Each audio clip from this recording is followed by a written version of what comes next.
Welcome back in the second lecture of power system protection. इस lecture में क्या पढ़ेंगे हम? इसमें हमने पढ़ना है organisation of protection, protection equipment को, how you will organise this, right. इस लेक्चर में हमने ये पढ़ना है। So let get started. Start कर लेते हैं हम जोन से। Zone of protection, zone of protection, what do you mean by zone of protection? Zone of protection से मतलब ये है अ सर्टेन एरिया जिसको मैंने प्रोटेक्ट करना हो। फॉर एग्जांपल, इस ट्रांसमिशन लाइन को मैंने प्रोटेक्ट करना है।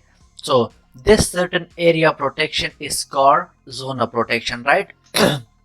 हर पॉट का अपना एक जोन ऑफ प्रोटेक्शन होता है। फॉर एग्जांपल, जनरेटर के जोन ऑफ प्रोटेक्शन, ये इस जोन तक मैंने जनरेटर को प्रोटेक्ट करना है। फिर बस बार का ये प्रोटेक्शन है।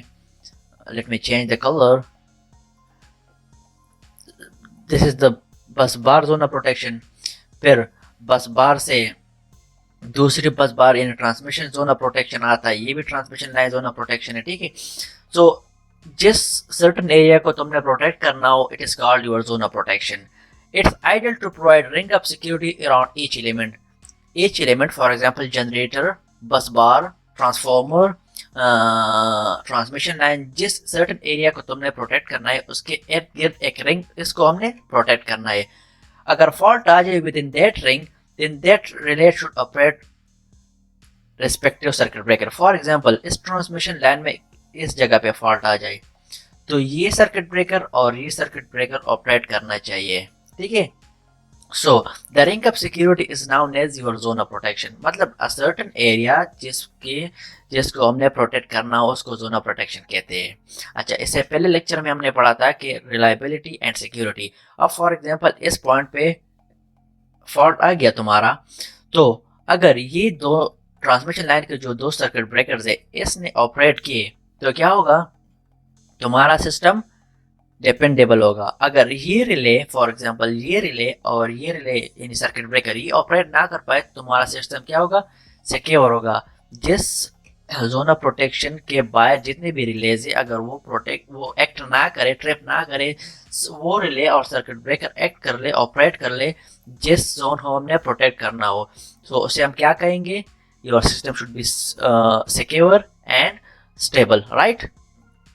अच्छा, तो अब मैं क्या करता हूँ, if you can see that there is an overlapping between these two zones. यहाँ देखो, बस बार के और ट्रांसमिशन लाइन के जोन में एक ओवरलैपिंग आता है। ये ओवरलैपिंग तब आती है जब हम एक ऐसे इक्विपमेंट को हमने वो करना हो, प्रोटेक्ट करना हो जो बहुत ज़्यादा इम्पोर्टेंट हो, जिसकी वजह से और बहुत ज़्यादा इक्विपमेंट डिकमीशन हो जाएंगे। तो इसको हमने वो क्या करना है? प्रोटेक्ट करना है। ये पॉइंट, इस पॉइंट को बस बार वाले जोन से भी प्रोटेक्ट कर लेंगे और इसको ट्रांसमिशन लाइन के प्रोटेक्शन स्कीम से भी हमने प्रोटेक्ट करना है। अच्छा, नाउ लेट्स सी, अगर ये हमारे पास एक ट्रांसमिशन सिस्टम है, ये एक हमारे पास फॉर एग्जांपल ये जनरेटर लगाए, ये ट्रांसमिशन लाइन है, एक ट्रांसफार्मर लगाए और यहाँ पे कोई लोड है। अब मैं क्या कर रहा हूँ, मैंने इस ट्रांसफार्मर को प्रोटेक्ट करना है। अगर external with in the zone, अगर मेरे पास इस जोन के अंदर जो ये जोन है, इसको जोन ऑफ डिफरेंशियल प्रोटेक्शन कहते हैं। डिफरेंशियल प्रोटेक्शन हम बाद में पढ़ेंगे। ये वो प्रोटेक्शन है जिसका हम इनपुट और आउटपुट क्या कर सके? मेजर कर सके। यहाँ पे इनपुट, ये आउटपुट, यहाँ पे इनपुट, दोनों मेजरेबल है तो इसको डिफरेंशियल प्रोटेक्शन कहते हैं। ये हम आगे पढ़ेंगे इंशाल्लाह। अच्छा, internal within the zone, अगर इस जोन के अंदर यहाँ पे या as you can see here एक फॉल्ट आगे आ जाए तो क्या हो जाएगा? जब करंट इस तरह एंटर कर लेगा तो ये प्राइमरी सीटी करंट ट्रांसफार्मर इसको सेंस करके रिले के लिए क्या कर देगा? भेज देगा। और यहाँ पे फॉल्ट आ गया तो यहाँ पे सारा का सारा करंट क्या हो जाएगा? ग्राउंड हो जाएगा। फॉर एग्जांपल यहाँ पे बहुत छोटा small amount of current flow कर लेगा, तो सेकेंडरी पे यहाँ पे जो I2 करंट जाएगा, ये फॉर एग्जांपल I1, ये I2 करंट जाएगा तो I2 माइनस I1 जीरो के बराबर नहीं होगा। जब जीरो के बराबर नहीं होगा तो this relay should operate, right. अगर इस तरफ का भी, इस साइड पे भी फॉर एग्जांपल करंट आ जाए तो same I2 minus I1 zero के बराबर नहीं होगा, ये रिले ऑपरेट कर लेगा। नाउ इफ फॉर एग्जांपल क्या हो जाएगा, तुम्हारा यहाँ पे फॉल्ट आ जाए इस पॉइंट पे, तो क्या होगा? यहाँ पे जितना भी करंट है फ्लो कर देगा, small amount of current will flow in this direction, तो यहाँ पे भी जो I1 करंट फ्लो कर लेगा इस तरह, ये रिले सेंस कर लेगा। यहाँ पे भी I1 माइनस I2 क्या होगा, सेम होगा, क्योंकि यहाँ से जितना करंट जा रहा है वो यहाँ से भी जाएगा। तो क्या होगा, तुम्हारा सिस्टम रिले ऑपरेट नहीं करेगा। वो क्या है क्या कि ये जोन में ये फॉल्ट नहीं है तो इस रिले ने ऑपरेट नहीं करना, अगर ये एक्सटर्नल आउटसाइड ये फॉल्ट आ जाए। अच्छा, फिर हमारे पास आता है कि जोन ऑफ प्रोटेक्ट, एक चीज़ है कि योर बाउंड्री, राइट। अच्छा, जोन बाउंड्री, जहाँ पे तुम्हारे CTPT लगे हो, दिस इज योर बाउंड्री। यहाँ पे भी लगा, यहाँ पे भी लगे, तो ये तुम्हारे जोन का क्या हो गया, एक बाउंड्री है। फिर रीच पॉइंट आता है। रीच पॉइंट वो है जहाँ पे तुम्हारा CT लगा है, यानी दिस इज बाउंड्री जो है तुम्हारा रीच पॉइंट है, यानी इसका मतलब है कि जोन बाउंड्री को हम रीच पॉइंट भी कहते हैं। फिर reach up relay, reach up relay क्या है, रीच अप रिले वो डिस्टेंस है जहाँ पे तुम्हारे CT लगे हो, तो रिले से जोन की बाउंड्री तक का जितना डिस्टेंस है उसको क्या कहते हैं, रीच अप रिले कहते हैं, राइट। अच्छा, नो जोन ओवरलैपिंग, हमने पहले पाया था कि यहाँ हमारे पास क्या होता है कि एक ओवरलैपिंग आ जाती है उस पॉइंट की जो more equipment out of commission than necessary, अगर ज़्यादा इक्विपमेंट क्या हो जाएंगे, डीकमीशन हो जाएंगे, तो हम ओवरलैपिंग कर लेते हैं। For example yo now at this point, at point X हमारा फॉल्ट आ गया, तो किस सर्किट ब्रेकर ने ऑपरेट करना है, ये देखो ना, ये एस जोन में है, इस जोन के अंदर है, जबकि जोन एक से ये बाहर है। तो जोन बी के सर्किट ब्रेकर ने ऑपरेट करना चाहिए, दैट इज यहाँ पे सी लिखा है, इसको ऑपरेट करना है, ना कि जोन ए के सर्किट ब्रेकर वो ऑपरेट कर पाए, right. If the overlapping region, अगर ये फॉल्ट एस यहाँ पर आ जाता, यहाँ पे जो कि ओवरलैपिंग रीजन में आ रहा है, तो इन दोनों ने फिर ऑपरेट करना चाहिए। इसके लिए फिर प्राइमरी बैकअप और सेकेंडरी, यानी एक प्राइमरी रिले और एक बैकअप यानी सेकेंडरी रिले, उसकी कॉन्सेप्ट आगे आ जाती है, वो एक्सप्लेन कर लेंगे, राइट।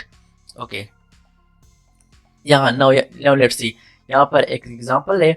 अब ये कहते हैं कि ये हमारे पास बस बार है, ये भी बस बार है, और ये ट्रांसफॉर्मर है।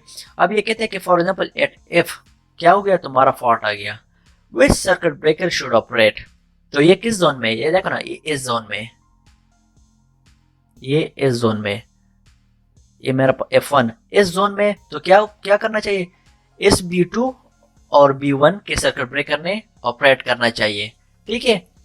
अच्छा, अब ये कहते हैं कि F2 में फॉल्ट आ जाए, F2 देखो, F2 कहाँ पे, F2 ओवरलैपिंग रीजन में आ रहा है, तो F2 के लिए B2 को भी ऑपरेट करना चाहिए, B3 को भी ऑपरेट करना चाहिए, B4 को भी ऑपरेट करना चाहिए, राइट, क्योंकि ये इस ओवरलैपिंग रीजन में आ रहा है, ठीक है।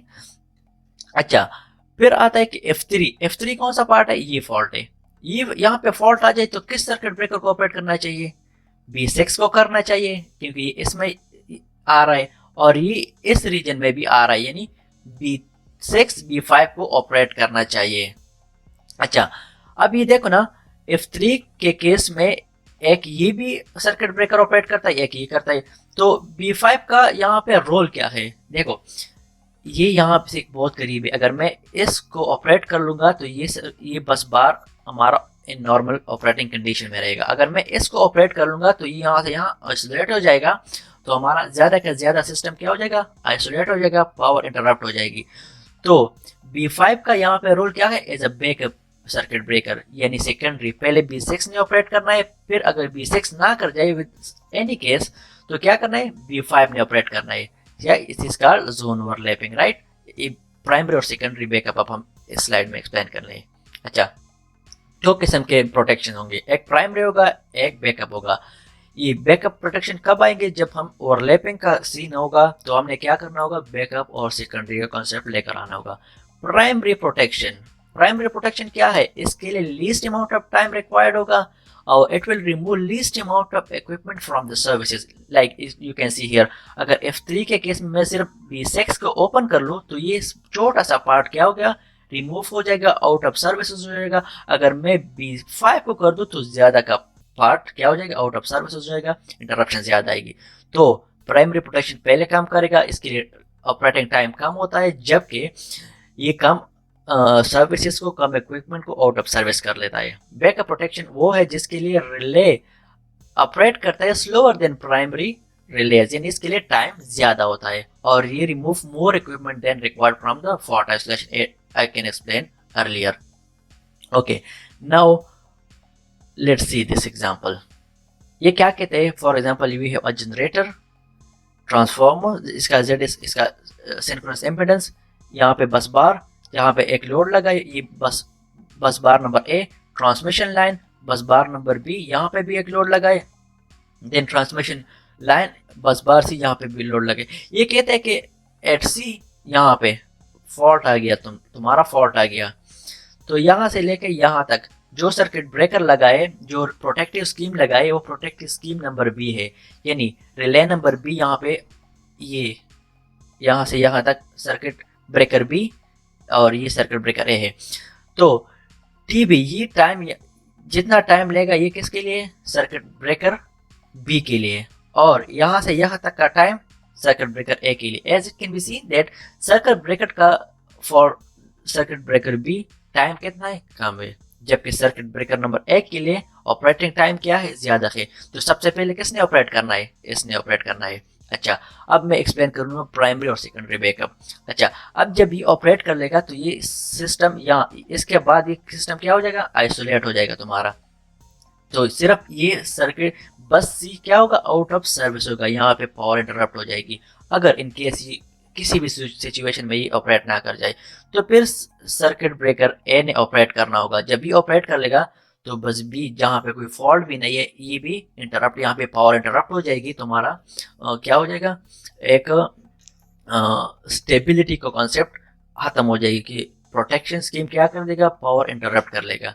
ठीक है, now primary and backup protection.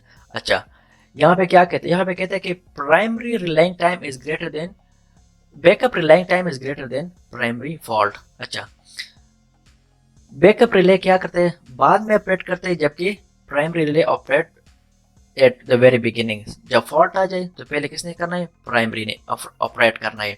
Now see that, now for example at point A, यहाँ पे फॉल्ट आ गया, तो यहाँ से यहाँ तक जितना टाइम लगेगा ये रिले का ऑपरेटिंग टाइम होगा। फिर रिले सिग्नल भेजेगा सर्किट ब्रेकर को, तो ये वो टाइम होगा। तो ये ओवरऑल टाइम किसका हो गया, प्राइमरी फॉल्ट क्लियरिंग टाइम हो गया। इसमें ओवरशूटिंग टाइम भी आता है, जो वी विल एक्सप्लेन लेटर इंशाल्लाह। अच्छा, नो सी, यहाँ पे क्या हो गया, तुम्हारा फॉल्ट यहाँ पे आया 8.1, यहाँ से यहाँ तक के क्या है, एक प्राइमरी क्लियरिंग टाइम है, और यहाँ से यहाँ तक बैकअप यानी सेकेंडरी क्लियरिंग टाइम है। Backup relying time is less than primary fault clearing time. ठीक है, अच्छा यहाँ पे देखो, यहाँ पे फॉल्ट आ गया, तो यहाँ ये मेरा प्राइमरी लाइन टाइम है, ये बैकअप टाइम होगा। तो यहाँ से यहाँ तक कितना टाइम लेगा, ये यहाँ से ये प्राइमरी फॉल्ट क्लियरिंग टाइम होगा। अगर ये ऑपरेट ना कर जाए तो बैकअप रिलाइंग ऑपरेटिंग टाइम, फिर backup circuit breaker operating time, तो ये टाइम ज्यादा लेगा। तो सबसे पहले किसने ऑपरेट करना होगा, प्राइमरी ने ऑपरेट करना होगा। अच्छा, फिर आता है लोकल एंड रिमोट बैकअप। अच्छा, एक रिमोट बैकअप होगा, एक लोकल बैकअप होगा। रिमोट में क्या होगा, इसके completely independent relays, transducer, batteries and circuit breaker of the operating system that are backing up। इसमें क्या होंगे, तुम्हारे release, transducer, batteries, circuit breakers completely independent होंगे।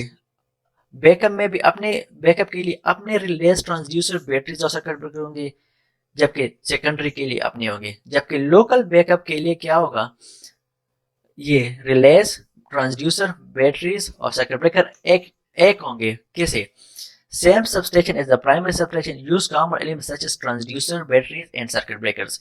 इसमें तुम्हारे ट्रांसड्यूसर, बैटरीज और सर्किट ब्रेकर सेम होंगे, जबकि रिले दोनों का क्या होगा, प्राइमरी और सेकेंडरी का एक होगा।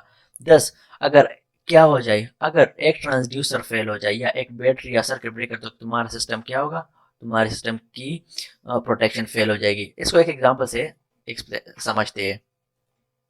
अच्छा, लेट्स सी, यहाँ पे for example at point F fault आ गया तुम्हारा, तो क्या करना चाहिए, एक प्राइमरी रिलेस क्या होंगे इस प्रोटेक्शन में, तो प्राइमरी क्या होगा B1 B5 इसको ऑपरेट करना चाहिए, ठीक है। अच्छा, नाउ लोकल और रिमोट की अगर बात कर ले तो लोकल में क्या आता है देखो ना, B1 के लिए R1 relay B1 relay circuit breaker B1 के लिए रिले डिफरेंट है, जबकि बाकी ट्रांसड्यूसर डीसी बैटरीज और सर्किट ब्रेकर सेम है। तो ये क्या हो गया तुम्हारा, ये लोकल बैकअप तुम्हारा हो गया। जबकि इस यहाँ R3 यहाँ पे R3